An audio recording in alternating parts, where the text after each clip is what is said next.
Hello, everybody. This is Advocate Lucinda, your empowerment lawyer.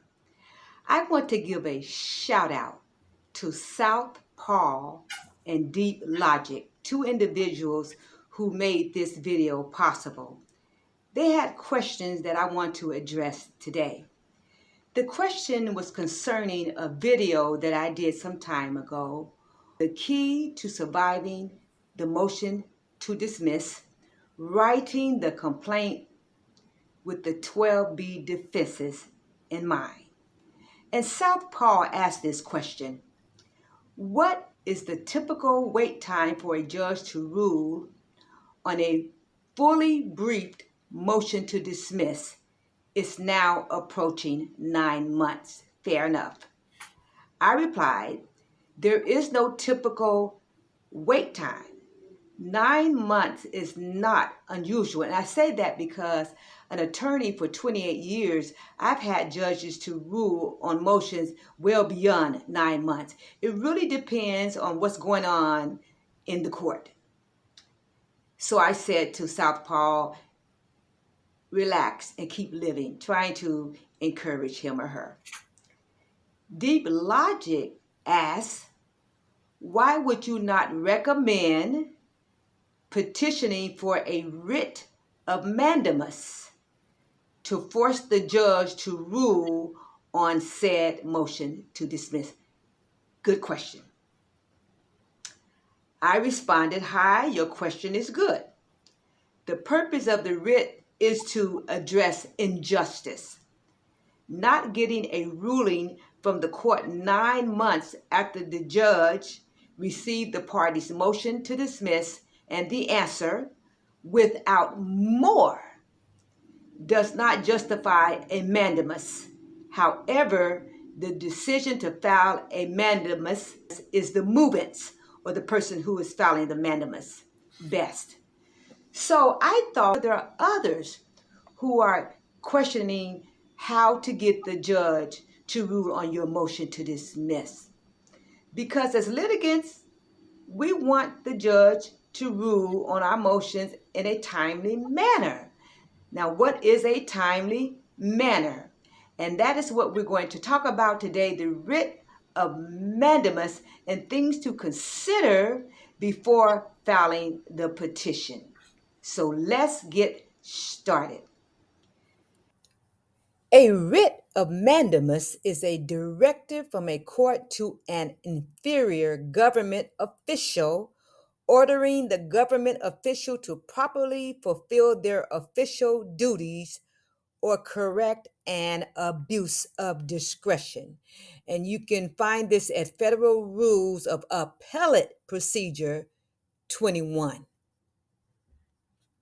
In contrast, an appeal is made as a matter of right. The higher court reviews cases from the trial court and corrects errors.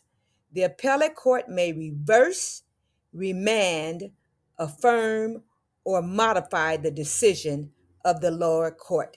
And you can read this at Federal Rules of Appellate Procedure 4. I just wanted you to have the difference between the two. Now, starting to look at considerations. The first consideration is why the judge might be delaying the ruling on the case. And the question is whether it is a legitimate delay, if it's considered a delay at all. I would say to you, don't let your emotions control you too much. I understand that as litigants, we want our motions ruled by the judge in a timely manner. Let's look at some other considerations. Read case law in your jurisdiction on what is a reasonable time to rule and compare the times in which judges have ruled on them. If you look deep enough, you'll come across some cases where judges have been deemed to have delayed the ruling unjustly. Search judges' court history. and determine if he or she has record of delaying rulings. And one place you can start is with the state bar in which the judge is licensed. Another consideration is to call the clerk and ask if the judge is close to making a ruling, or when would the court make a ruling, or when is the court expected to make a ruling. But check your local rules to ensure it's okay to call the clerk. Be polite and courteous. Why do I say this? I understand again that emotions get involved. So you want to keep in mind to be polite and courteous, because we want the court to be polite and courteous to us, right? Or write a letter to the judge's clerk and inquire about the status of the ruling. But be sure to read the local rules to ensure your contact is appropriate. In other words, whether you are permitted to write letters to the clerk, and CC your letter to the opposing counsel. Again, be polite and courteous.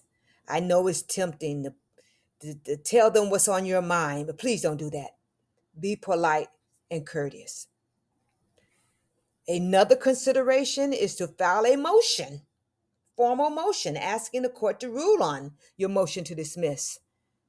However, check your local rules and follow your local rules on filing motions. Now, filing a motion would be next to the last resort, which would be the writ of mandamus. So that's why you want to check local rules to see what's permissible. But at any rate, at this point, make sure you've done your due diligence and that you can demonstrate that the motion is being delayed unjustly. Or if you believe that the court is delaying the ruling unjustly, then you can go to the higher court and make your petition for mandamus. As you can see, there's a lot involved in deciding to write a writ of mandamus. And the takeaway is do your due diligence. Okay?